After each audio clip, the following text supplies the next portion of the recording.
Hello friends, नमस्कार आप सभी को। और आज के इस लेक्चर में हम देखेंगे ट्रांसफॉर्मर की बेसिक वर्किंग प्रिंसिपल से रिलेटेड कुछ न्यूमेरिकल, या फिर ऐसे कहें कि एक ही न्यूमेरिकल हम इसमें कंसीडर करेंगे और उसी में डिफरेंट डिफरेंट केसेस हम डिस्कस कर लेंगे। तो जैसा कि आप स्क्रीन पे देख रहे हैं, एक एग्जाम्पल हम कर रहे हैं। वो एग्जाम्पल ये है कि ट्रांसफॉर्मर है that is designed for working at 240 by 120 volt and 50 hertz. एक ट्रांसफॉर्मर है जो 240 डिवाइड बाय 120 वोल्ट पर वर्क करने के लिए डिजाइन किया गया है, साथ ही साथ 50 हर्ट्ज फ्रीक्वेंसी पर वो वर्क करता है। ऐसा हमने उसको डिजाइन किया है। उसके डिजाइनिंग पैरामीटर यह है। अब क्वेश्चंस कुछ ऐसे हैं कि अगर इसकी हाई वोल्टेज साइड को means either it is we consider it is primary side, let's suppose it is primary and it is secondary.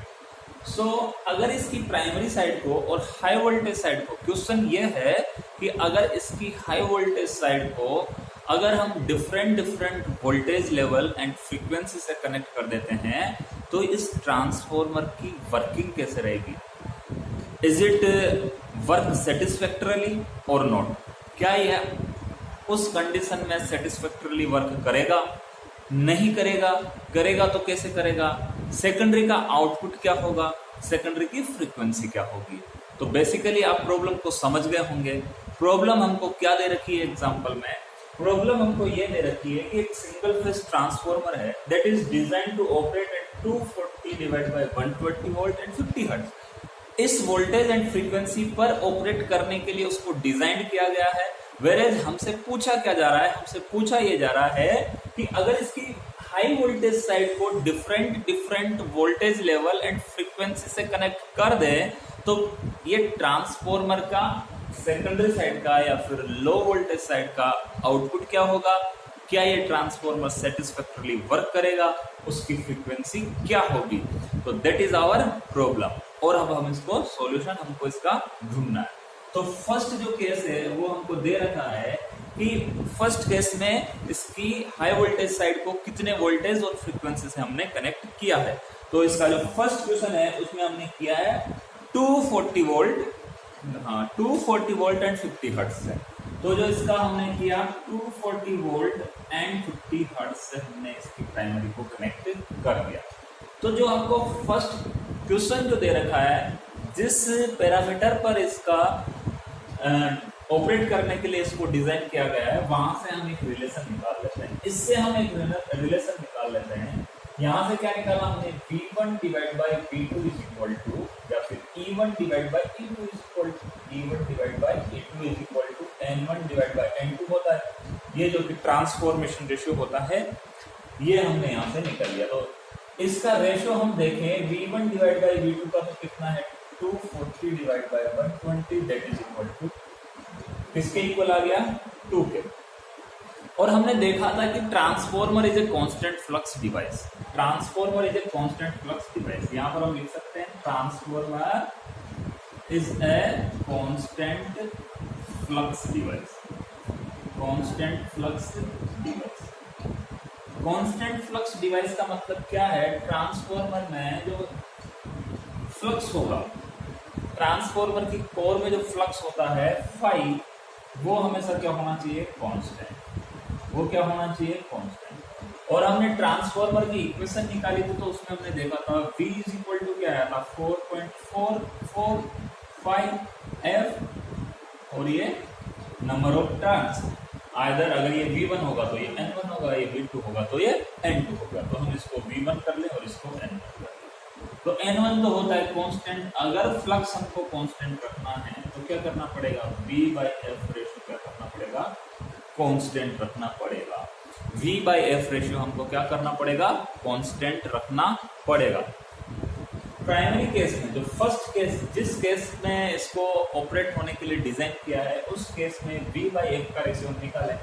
तो इस केस में V बाई एफ का रेशियो, इस केस में अगर हम V बाई एफ का रेशियो निकालें तो यहाँ पर प्राइमरी केस में कितना है? 240 और divide by V1 by F, तो कितना है? 240 डिवाइड बाई 50। यहाँ से हम निकालें तो ये हो गया 24 डिवाइड बाई 5। इसी को ऐसे 24 डिवाइड बाई 5 रेफरेंस के लिए हम इसको लिख लेते हैं। अब जो हमारा फर्स्ट क्वेश्चन है वो है कि 240 वोल्ट से कनेक्ट कर दिया और 40 हर्ट्ज से, सॉरी इसको 40 हर्ट्ज से कनेक्ट किया, 40 हर्ट्ज से कनेक्ट किया है, तो सेकेंडरी साइड का वोल्टेज कितना होगा, और सेकेंडरी साइड का वोल्टेज कितना होगा, दूसरा सेकेंडरी साइड की फ्रीक्वेंसी कितनी होगी, ये हमको पता है। तो सेकेंडरी साइड का वोल्टेज कितना होगा देख लेते हैं। इसका N1/N2 का रेशियो कितना है 2, N1/N2 का रेशियो कितना है 2, तो वही फॉर्मूला हम लगा दें, ये वाला फॉर्मूला, तो E1/E2 is equal to N1/N2। N1/N2 की वैल्यू कितनी है 2, क्योंकि इसके नंबर ऑफ टर्न्स तो कितने हैं, नंबर ऑफ टर्न्स का रेशियो कितना है 2, तो यहाँ से अगर हम E2 निकालना चाहें तो E2 क्या आ जाएगा, E1 कितना है 240 वोल्ट, E1 की वैल्यू है 240 वोल्ट, E1 की वैल्यू है 240 वोल्ट, N1/N2 की वैल्यू है 2, तो यहाँ से E2 की वैल्यू कितनी हो जाएगी, मल्टी यहाँ से हो गया E2 इज इक्वल टू ये डिवाइड बाई 2, यहाँ से देखो ये 2 कहाँ जाएगा यहाँ पर, और E2 कहाँ चला जाएगा यहाँ पर, तो E1 में 2 का डिवाइड करेंगे तो हमें E2 की वैल्यू मिल जाएगी, तो E2 कितना हो गया 120 वोल्ट, E2 कितना हो गया 120 वोल्ट। और हमको पता है कि किसी भी ट्रांसफार्मर में प्राइमरी और सेकेंडरी साइड में जो फ्लक्स होता है, म्यूचुअल फ्लक्स, वो सेम ही रहता है। तो और ये भी हमको पता है कि क्योंकि सेम फ्लक्स प्राइमरी वाइंडिंग और सेकेंडरी वाइंडिंग से लिंक करता है, तो फ्रीक्वेंसी की वैल्यू सेम ही रहती है। तो जो फ्रीक्वेंसी इस केस में हमको मिल जाएगी वो मिल जाएगी 40 हर्ट्ज। फ्रीक्वेंसी प्राइमरी और सेकेंडरी साइड की सेम ही रहती है, हम पढ़ चुके हैं। तो सेकेंडरी साइड की फ्रीक्वेंसी जो हमको मिल जाएगी वो 40 हर्ट्ज। तो इस केस में हमको सेकेंडरी साइड का वोल्टेज मिल जाएगा E2 120 वोल्ट। तो यहाँ से हमको क्या पता चला कि हम भले ही उसकी फ्रीक्वेंसी को चेंज कर दें, भले ही प्राइमरी साइड की फ्रीक्वेंसी हमने चेंज कर दी, it is design to operate at 50 hertz, whereas we give the supply for 40 hertz but with same voltage level, 40 hertz supply with same voltage level. Then जो secondary side का voltage था वो हमको मिला 120 volt, उस case में भी हमको 120 वोल्ट ही मिला था, और कितनी सप्लाई फ्रीक्वेंसी का मिला 40 हर्ट्ज का। तो फ्रीक्वेंसी के बदलने से सेकेंडरी साइड के वोल्टेज पे कोई इफेक्ट नहीं होता, अगर प्राइमरी साइड हम सेम वोल्टेज प्रोवाइड कराएंगे तो ये चीज आपको यहाँ से नोट करनी है। और फ्रीक्वेंसी सेकेंडरी साइड की वही रहेगी जो प्राइमरी साइड की फ्रीक्वेंसी होगी। अब जो दूसरा केस है हमारा, दूसरे केस में हमको दे रखा है कि जो सेकंड केस है, उस सेकंड केस में हमको दे रखा है कि प्राइमरी साइड में हमने कनेक्ट कर दिया 120 वोल्ट एंड 25 हर्ट्ज। जो सेम ट्रांसफॉर्मर था, द ट्रांसफॉर्मर जो 240 वोल्ट और ये जो ट्रांसफॉर्मर जो कि 240 वोल्ट और 120 वोल्ट के लिए डिजाइन था, उस और 50 हर्ट्ज फ्रीक्वेंसी के लिए जो ट्रांसफॉर्मर डिजाइन था, उसको अगर हम प्राइमरी साइड में इधर 120 वोल्ट दे दें तो उधर कितना वोल्टेज मिलेगा, और 25 हर्ट्ज की फ्रीक्वेंसी अप्लाई कर दें तो उधर कितना वोल्टेज मिलेगा। अब हमको पता है कि इस ट्रांसफॉर्मर में जो मैक्सिमम फ्लक्स की लिमिट है, ये फ्लक्स की मैक्सिमम लिमिट है।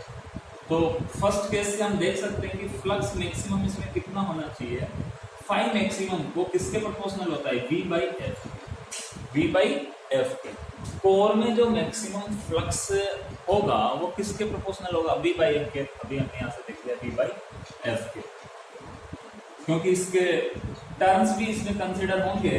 तो टर्न्स तो क्या है, जब इसको डिजाइन कर दिया एक बार तो उसके बाद चेंज नहीं होने वाले, इसीलिए हमने प्रोपोर्शनल का साइन लगा दिया और V बाई एफ के इसको प्रोपोर्शनल लिख दिया। तो इसका मैक्सिमम फ्लक्स होगा, उसको अगर हम लिखना चाहें तो कितना होगा, V बाई एफ से यहाँ से हो गया 240 और डिवाइड बाई 50 हर्ट्ज, कितना आया था 224 डिवाइड बाई 5, और इसको हम कैलकुलेट करेंगे तो कितना आ जाएगा 5 4 जा 20 और 4.8। तो मैक्सिमम फ्लक्स 4.8 के प्रोपोर्शनल होना चाहिए, अप्रोक्सीमेटली 4.8 होना चाहिए, इससे ज्यादा नहीं होना चाहिए। अगर इन सब क्वांटिटीज को हम 1 कंसीडर कर लें, इसको भी अगर हम एक फैक्टर 1 से रिप्लेस कर दें और इसको भी 1 कंसीडर कर लें तो इसको 4.8 से ज्यादा नहीं होना चाहिए। इस 4.4 क्वांटिटी को अगर हम कोई फैक्टर 1 कंसीडर कर लें और इस N1 को भी अगर 1 कंसीडर कर लें तो इसकी वैल्यू क्या होनी चाहिए, 5 क्या हो गया, V बाई एफ बराबर ही मान लेंगे इसको, क्योंकि मैं इसके जो मल्टीप्लीकेशन फैक्टर है उसका उसको साथ में इसकी कैलकुलेशन नहीं करना चाहता, इसलिए आप समझ सकते हैं कि बहुत सिंपल हो जाएगा, आप इसको समझ के चलेंगे 4.8 ही है। तो ये हो गया। अब सेकंड केस में हम क्या कर रहे हैं, 120 divide by 25, v by F का रेशियो अगर सेकंड केस में हम निकालें 5 मैक्सिमम, इस केस में निकालें तो कितना है 120 डिवाइड बाय 25 कितना आया। अगर इसको काट देंगे हम तो ये 5 से 5 टाइम्स कट जाएगा और ये 5 से ये 2 टाइम्स फिर बचा 2 तो 20 ये हो गया, ये भी आ गया 24/5 मीन्स 4.8। तो यहाँ पर जो मैक्सिमम फ्लक्स की वैल्यू आई वो 4.8 के मल्टीप्लीकेशन में आई, यहाँ भी 4.8 के मल्टीप्लीकेशन में आई, ठीक है। तो जो मैक्सिमम फ्लक्स इस केस में है, इस सेकंड केस में जो मैक्सिमम फ्लक्स आई है तो रेफरेंस है हमारा, ठीक है, ये रेफरेंस इस केस में। तो जो मैक्सिमम फ्लक्स की वैल्यू आई वो सेम ही आई, मतलब जिस मैक्सिमम फ्लक्स के लिए इसको डिजाइन किया गया था वही मैक्सिमम फ्लक्स अभी भी ट्रांसफार्मर के कोर में सेटअप हुआ है, भले ही डिफरेंट फ्रीक्वेंसी पे हो गया हो, 25 फ्रीक्वेंसी पे हो गया हो, लेकिन मैक्सिमम फ्लक्स की वैल्यू कोर में सेम ही है, उससे ज्यादा नहीं हो रही ना उससे कम है, तो उससे हमको कोई प्रॉब्लम होनी नहीं चाहिए। जिस रेटेड फ्लक्स डेंसिटी के लिए इसके कोर को डिजाइन किया गया था वही रेटेड फ्लक्स डेंसिटी हमको यहाँ पर मिल रही है, तो उससे हमको कोई दिक्कत नहीं होनी चाहिए। तो ये 4.8, इससे हमको कोई दिक्कत नहीं होगी। अब सेकेंडरी साइड वोल्टेज कितना मिलेगा, तो सेकेंडरी साइड के वोल्टेज का सिंपल सा फॉर्मूला है T2 divide by M1 by N2 की वैल्यू कितनी है ए, तो N1 बाई N2 की वैल्यू थी 2, तो ये आ जाएगा नीचे 2, और प्राइमरी में कितना वोल्टेज अप्लाई किया 120, सेम जैसे भी यहाँ पर किया उसी तरीके से। तो यहाँ पर सेकेंडरी साइड में हमको वोल्टेज कितना मिल गया 60 वोल्ट। तो सेकेंडरी साइड में इस केस में वोल्टेज की वैल्यू हो जाएगी 60 वोल्ट, और ये कितनी फ्रीक्वेंसी का मिलेगा हमको 25 हर्ट्ज का, 25 हर्ट्ज फ्रीक्वेंसी का ही हमको ये वोल्टेज मिल जाएगा सेकेंडरी साइड में, वेयरएज फ्लक्स डेंसिटी कोर में सेम रहेगी। फर्स्ट केस में हम एक चीज देख सकते हैं जो हम मिस कर गए थे कि फर्स्ट केस में फ्लक्स डेंसिटी कितनी होगी, तो फ्लक्स डेंसिटी या फाई मैक्सिमम जो सेटअप होगा वो कितना होगा, उसके लिए हम देखें तो फर्स्ट केस में कितना होगा 240 डिवाइड बाई 40, कितना 240 डिवाइड बाई 40, और ये आ गया 6 के इक्वल। सो ये ट्रांसफॉर्मर तो डिजाइन किया गया 4.8 के मल्टीप्लीकेशन या 4.8 फ्लक्स मैक्सिमम फ्लक्स के लिए, वेयर इस केस में फ्लक्स कितना आ गया, कोर में फ्लक्स कितना है 6, कितना फ्लक्स है कोर में 6। तो जिस फ्लक्स डेंसिटी के लिए इसको डिजाइन किया गया था उससे ज्यादा फ्लक्स डेंसिटी कोर में सेटअप हो रही है। अब क्या इस फ्लक्स डेंसिटी पे ट्रांसफार्मर वर्क कर सकता है, अब ये सोचने की बात है। 4.8 पे तो सेटिस्फैक्टरली वर्क कर रहा है, क्या 6 पे सेटिस्फैक्टरली वर्क कर लेगा? हाँ, हम बोल सकते हैं कि इस फ्लक्स की वैल्यू के लिए सेटिस्फैक्टरली वर्क कर लेगा, but it is not it's good condition to work. हम ज्यादा समय के लिए इस कंडीशन में इसको वर्क नहीं करवा सकते, क्योंकि transformer is design to work at that flux density, not for that flux density. तो ये हमको ध्यान रखना है फर्स्ट केस में। सेकंड केस में फ्लक्स डेंसिटी से कोई प्रॉब्लम नहीं होने वाली, क्योंकि जो कोर में फ्लक्स सेटअप होगा वो सेम फ्लक्स डेंसिटी का होगा, या फ्लक्स की जो वैल्यू होगी वो सेम होगी, ठीक है। अब जो थर्ड केस दे रखा है उसको हम डिस्कस कर लेते हैं। जो थर्ड केस दे रखा है वो क्या है,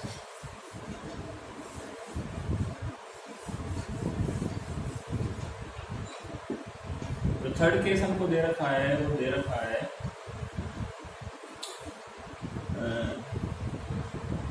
120 वोल्ट 50 हर्ट्ज। जो थर्ड केस दे रखा है हमको वो दे रखा है 120 volt 50 hertz, 120 volt and 50 hertz.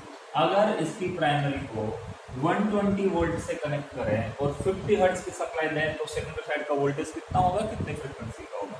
तो फ्रीक्वेंसी का तो हमको पता है, जो फ्रीक्वेंसी प्राइमरी साइड की होगी वही सेकेंडरी साइड की होगी, नो डाउट, ये हम कई बार पढ़ चुके हैं। तो सेकेंडरी साइड का वोल्टेज कितना होगा, सेकेंडरी साइड का वोल्टेज भी हमको पता है, E2 डिवाइड बाई कितना होगा, E1 divide by N1 by N2, यही होगा। N1 बाई N2 की वैल्यू 2 है, ये हो गया 120 और ये 2, तो ये भी हो गया 60। तो इस केस में भी सेकेंडरी साइड का वोल्टेज कितना होगा 60 वोल्ट। लेकिन हम फ्लक्स में मैक्सिमम फ्लक्स की या फ्लक्स डेंसिटी की बात करें तो वो कितना होगा इस केस में 120 डिवाइड बाई 50। तो यहाँ से ये 50, 0 से 0 कैंसिल आउट हो गया, 5 2 और 2 बचा तो 2.4। तो यहाँ से जो हमने देखा कि जो फ्लक्स मैक्सिमम फ्लक्स है वो 2.4 का मल्टीप्लिकेशन है, वेयर एज रेफरेंस कितना था 4.8। जो फ्लक्स डेंसिटी है कोर की वो कितनी रह गई, आधी। जो रेफरेंस में जिस फ्लक्स डेंसिटी के लिए डिजाइन किया गया था उसको, उसकी आधी ही यहाँ पर फ्लक्स डेंसिटी रह गई। तो हम जो लिमिट इसकी है वो है ये 4.8, उससे ज्यादा जाने पे हमको दिक्कत है। कम फ्लक्स डेंसिटी पे हम इसको वर्क करवा सकते हैं, लेकिन इससे ज्यादा फ्लक्स डेंसिटी होगी तो ट्रांसफार्मर की कोर बर्नआउट हो सकती है, इसलिए इससे ज्यादा तो नहीं करेंगे। लेकिन फर्स्ट केस में हमने देखा था कि फ्लक्स डेंसिटी की वैल्यू या 5 मैक्सिमम की वैल्यू 6 के मल्टीप्लीकेशन में थी, तो वहां पर हम इसको वर्क करवा सकते हैं या नहीं करवा सकते हैं। अब ये प्रैक्टिकल एस्पेक्ट हो गया। इसके लिए हमको देखना होगा कि कितनी फ्लक्स डेंसिटी तक इसका हम कह सकते हैं कि कोर ऑपरेट हो सकती है। लेकिन वो हमारा एक पॉइंट ऑफ थिंकिंग हो गया, सोचने का एक पॉइंट हो गया कि क्या हम उस फ्लक्स डेंसिटी पे इस ट्रांसफार्मर को वर्क करवा सकते हैं। तो इसके लिए हमें थोड़ा ट्रांसफार्मर का और डीपली स्टडी करनी पड़ेगी कि इसके रेस्पेक्ट में कितनी हायर फ्लक्स डेंसिटीज पे हम इसको वर्क करवा सकते हैं। उसकी रेटिंग हमको देखनी पड़ेगी कि कोर की फ्लक्स डेंसिटी जो है उसका प्लस माइनस कितना % तक हमको वर्क करवाना है। लेकिन लोअर फ्लक्स डेंसिटी पे तो हम वर्क करवा सकते हैं, वहां से ट्रांसफार्मर को नुकसान कोई नहीं होगा, वेयर इसकी डी रेटिंग जरूर हो जाएगी, क्योंकि हम जिस फ्लक्स डेंसिटी के लिए इसको डिजाइन किया है उससे कम पर अगर हम इसको वर्क करवाएंगे तो that is obviously not it is not an economical choice. So ऐसा हम नहीं करेंगे, पर ट्रांसफार्मर ऑपरेट हो सकता है। जो फोर्थ केस है वो क्या है, फोर्थ केस ये है, जो फोर्थ केस है वो ये है कि इसके प्राइमरी वाइंडिंग को 480 वोल्ट की सप्लाई दी जाती है, 480 वोल्ट की सप्लाई दी जाती है, where it is of 50 hertz और 480 वोल्ट की सप्लाई इसको दी जाती है। अब देखो ये डिजाइन की गई है 240 वोल्ट के लिए, तो क्या हम इसको 480 वोल्ट पे ऑपरेट करवा सकते हैं? ऑब्वियसली नहीं करवा सकते। लेकिन क्योंकि हमको क्वेश्चन में पूछा गया है कि ये वोल्टेज और ये फ्रीक्वेंसी देंगे तो सेकेंडरी साइड का वोल्टेज कितना होगा और फ्रीक्वेंसी कितनी होगी, तो हमें उसका आंसर बताना है। ऑब्वियसली हम 240 वोल्ट पे डिजाइन प्राइमरी वाइंडिंग को कभी भी 480 वोल्ट पे ऑपरेट नहीं करवा सकते। वेयर जैसे यहाँ पर 4.8 फ्लक्स डेंसिटी की वैल्यू आ रही है और वहां पर फर्स्ट केस में 6 फ्लक्स डेंसिटी की वैल्यू आ रही है, तो इतनी हायर फ्लक्स डेंसिटीज में भी हम ट्रांसफार्मर को वर्क नहीं करवा सकते। तो लेकिन हमको आंसर बताना है कि आंसर क्या है, क्योंकि क्वेश्चन में हमसे सेकेंडरी साइड का वोल्टेज और फ्रीक्वेंसी पूछा है, तो हमें उसका आंसर देना है। तो सेकेंडरी साइड का वोल्टेज कितना हो जाएगा? सेकेंडरी साइड का वोल्टेज तो obviously E2 is equal to हो जाएगा 480 डिवाइड बाई, तो ये हो जाएगा 240 वोल्ट।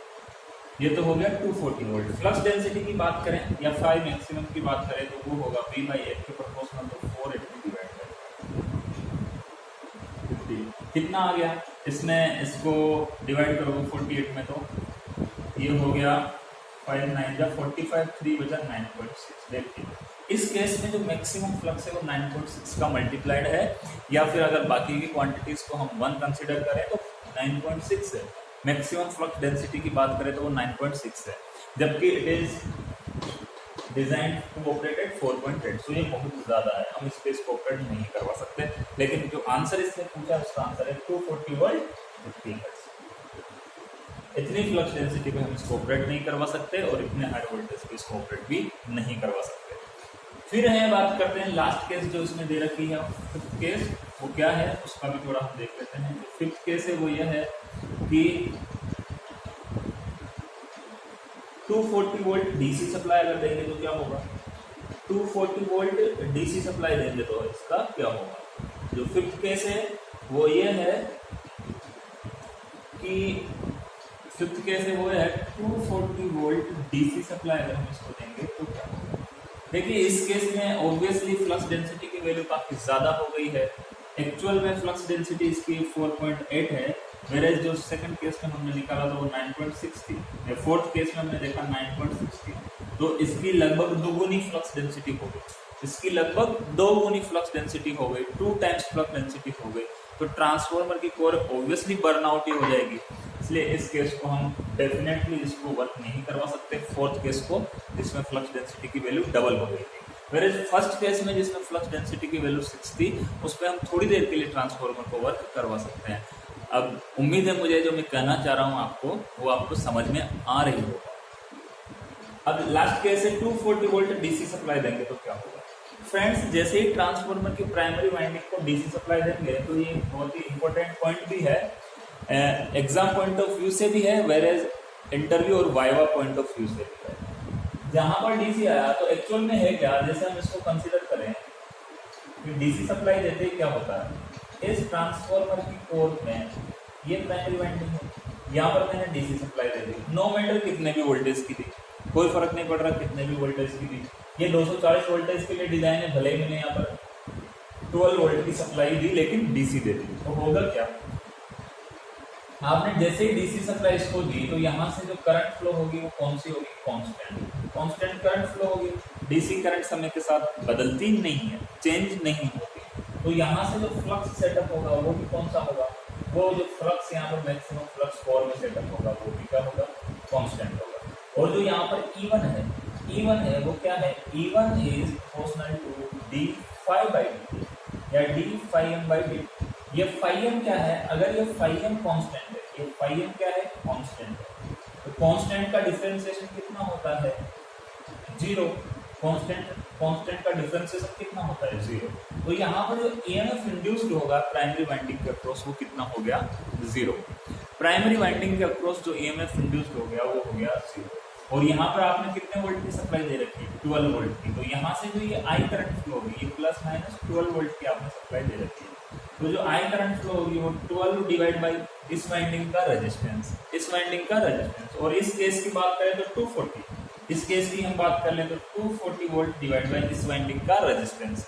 तो इस क्योंकि डीसी के केस में इंडक्टेंस तो होगा 0, एक्सएल की वैल्यू कितनी होगी, अगर वाइंडिंग का कोई इंडक्टेंस भी होगा तो उसकी वैल्यू कितनी हो जाएगी, इंडक्टिव रिएक्टेंस की वैल्यू कितनी हो जाएगी, XL is equal to 2 pi FL, F is equal to 0 for DC supply, so inductive reactance is 0। So यहाँ पर जो करंट फ्लो होगी उसमें जो अपोजिशन मिलेगा उसको सिर्फ वाइंडिंग के रेजिस्टेंस की वजह से मिलेगा। तो वाइंडिंग का रेजिस्टेंस, क्योंकि ये वाइंडिंग कॉपर की डिजाइन होती है तो काफी कम होता है, तो इस रेजिस्टेंस को नेग्लिजिबल मान सकते हैं। नेग्लिजिबल माने तो अप्रोक्सीमेटली 0.1 इतना कुछ, 0.1, 0.5, 0.8 इतना ओम अगर हम इसका रेजिस्टेंस को कंसिडर करें तो 0.5 भी अगर हम कंसिडर करेंगे तो 480 एम्पियर इसकी करंट हो जाएगी। 0.5 भी अगर हम इसको कंसिडर करेंगे तो 480 एम्पियर करंट इसमें फ्लो होने लग जाएगी, और इतनी लार्ज अमाउंट की करंट अगर इससे फ्लो होगी तो obviously transformer gate damage, transformer की प्राइमरी वाइंडिंग और इधर का कोर डैमेज हो जाएगा, इसलिए हम डीसी सप्लाई इसमें प्रोवाइड नहीं करेंगे। समझ गए आप बात को, डीसी सप्लाई इसमें प्रोवाइड नहीं करेंगे। अगर suppose 240 volt AC supply 50 hertz की अप्लाई करते हैं, उस केस में भी अगर हम इंडक्टिव रिएक्टेंस को कंसीडर कर देते हैं, उस केस में अगर उस 240 वोल्ट एसी सप्लाई को प्रोवाइड करते हैं तो उसकी वजह से यहाँ पर कुछ इंडक्टेंस होगा, उसकी वजह से करंट की वैल्यू कुछ कम होगी, वेरेज यहाँ पर करंट की वैल्यू काफी ज्यादा इंक्रीज हो गई। और अगर हम इंडक्टिव रिएक्टेंस को भी सपोज नेग्लिजिबल कर दें, इस केस में क्या करें, 240 वोल्ट वाले केस में और एसी सप्लाई में सपोज हम इंडक्टिव रिएक्टेंस को इस केस में भी नेग्लिजिबल कर रहे हैं कि इंडक्टिव रिएक्टेंस 50 हर्ट्ज पे भी मान लो नेग्लिजिबल है, हम तो मान के चलें कि 0 ही है, हालांकि कुछ ना कुछ उसका इंडक्टिव रिएक्टेंस होगा, लेकिन मान के चलें कि 0 है, फिर भी यहाँ पर ये डैमेज नहीं होगा। क्यों नहीं होगा, क्योंकि इस केस में जो करंट फ्लो होगी, इस केस में एसी के केस में जो करंट फ्लो होगी वो कितनी होगी, क्योंकि यहाँ पर अब E1 की वैल्यू 0 नहीं होगी, क्योंकि फ्लक्स वेरिएबल होगा, तो कोई ना कोई ईएमएफ इंड्यूस्ड होगा, और हमको पता है ये E1 इस V1 के लगभग बराबर ही होता है ये, तो I क्या होगी, V minus E1 divide by R, और ये E1 बहुत ज्यादा अंतर नहीं होता इन दोनों में बहुत ज्यादा अंतर नहीं होता, तो देखो इन दोनों में बहुत ज्यादा अंतर नहीं है तो ये क्वांटिटी बहुत कम आएगी, इन दोनों में ज्यादा अंतर नहीं होगा तो यहाँ पर जो क्वांटिटी आएगी वो उसकी वैल्यू बहुत कम आएगी, और उसकी वैल्यू बहुत कम आएगी तो उसमें 0.5 का आप डिवाइड भी करोगे तो भी करंट एक लिमिट में होगी जो उसकी रेटेड करंट होगी। तो ऐसे हम समझ सकते हैं कि ट्रांसफार्मर की प्राइमरी वाइंडिंग को हम डीसी सप्लाई नहीं दे सकते, जैसे ही डीसी सप्लाई हम देते हैं तो इसकी प्राइमरी वाइंडिंग बर्न आउट हो जाती है, वो कोर को भी बर्न आउट कर सकती है। दूसरा केस हमने ये देखा कि प्राइमरी वाइंडिंग में हम कितने ही फ्रीक्वेंसी की सप्लाई दें, अगर उसका N1/N2 का रेशियो 2 है तो सेकेंडरी साइड का वोल्टेज हाफ हो जाएगा, फ्रीक्वेंसी पर डिपेंड नहीं करता, और जितने फ्रीक्वेंसी की सप्लाई आप प्राइमरी साइड में प्रोवाइड करवाओगे सेम फ्रीक्वेंसी की सप्लाई आपको सेकेंडरी साइड में मिल जाएगी। और जो मोस्ट इंपोर्टेंट चीज इस क्वेश्चन से हमने देखी वो ये देखी, क्या हम ट्रांसफॉर्मर को सेटिस्फैक्टरली वर्क करवा सकते हैं। डिफरेंट डिफरेंट कंडीशंस हमने देख ली। तो हमको एक चीज इसमें बहुत इंपॉर्टेंट जो ध्यान रखना है, कोर में सेटअप होने वाले मैक्सिमम फ्लक्स की वैल्यू या कोर में सेटअप होने वाले मैक्सिमम फ्लक्स डेंसिटी की वैल्यू, उस मैक्सिमम फ्लक्स डेंसिटी की वैल्यू जो रेफरेंस जिस फ्लक्स डेंसिटी के लिए इसको डिजाइन किया गया है, इसके लिए 240 divide by 50 V by F, जिस फ्लक्स डेंसिटी के लिए इसको डिजाइन किया गया है उससे ज्यादा पे ऑपरेट हमको नहीं करवाना। अगर ट्रांसफॉर्मर की रेटिंग में प्लस माइनस 5% दे रखा है तो 5% ज्यादा फ्लक्स डेंसिटी पे हम इसको ऑपरेट करवा सकते हैं, उससे ज्यादा पे हमको ऑपरेट नहीं करवाना। और इस केस में हमने देखा, फर्स्ट केस में क्योंकि इसका रेफरेंस वैल्यू आ रही है 4.8, फर्स्ट केस में हमने देखा कि 6 हो गया था, फ्लक्स डेंसिटी की वैल्यू कितनी आ गई थी 6, तो 4.8 से ज्यादा है, कितनी ज्यादा है 1.2 के अप्रोक्स ज्यादा है। तो क्या हम इस पे वर्क करवा सकते हैं नहीं करवा सकते, वो उसकी हमको रेटिंग में देखना पड़ेगा, इतनी फ्लक्स डेंसिटी पे करवा सकते हैं नहीं करवा सकते। लेकिन जो फोर्थ केस हमने डिस्कस किया था उसमें तो हमने देखा था, सॉरी फोर्थ केस जो हमने डिस्कस किया था उसमें हमने देखा था कि फ्लक्स डेंसिटी की वैल्यू तो डबल ही हो गई थी। यहाँ पर 4.8 है, उसमें 9.6 हमको मिली थी, तो डबल फ्लक्स डेंसिटी पे तो ऑब्वियसली हम इस ट्रांसफॉर्मर को वर्क नहीं करवा सकते क्योंकि इसकी कोर बर्नआउट हो जाएगी। तो बेसिक प्रिंसिपल से रिलेटेड ये बहुत इंपॉर्टेंट न्यूमेरिकल था जो आपको आना चाहिए, आपको अंडरस्टैंडिंग होनी चाहिए। अगर इतनी अंडरस्टैंडिंग आपको ट्रांसफॉर्मर के बारे में है तो आप आगे के टॉपिक्स को इजीली समझ सकते हैं। तो थैंक यू, आज के वीडियो में यही।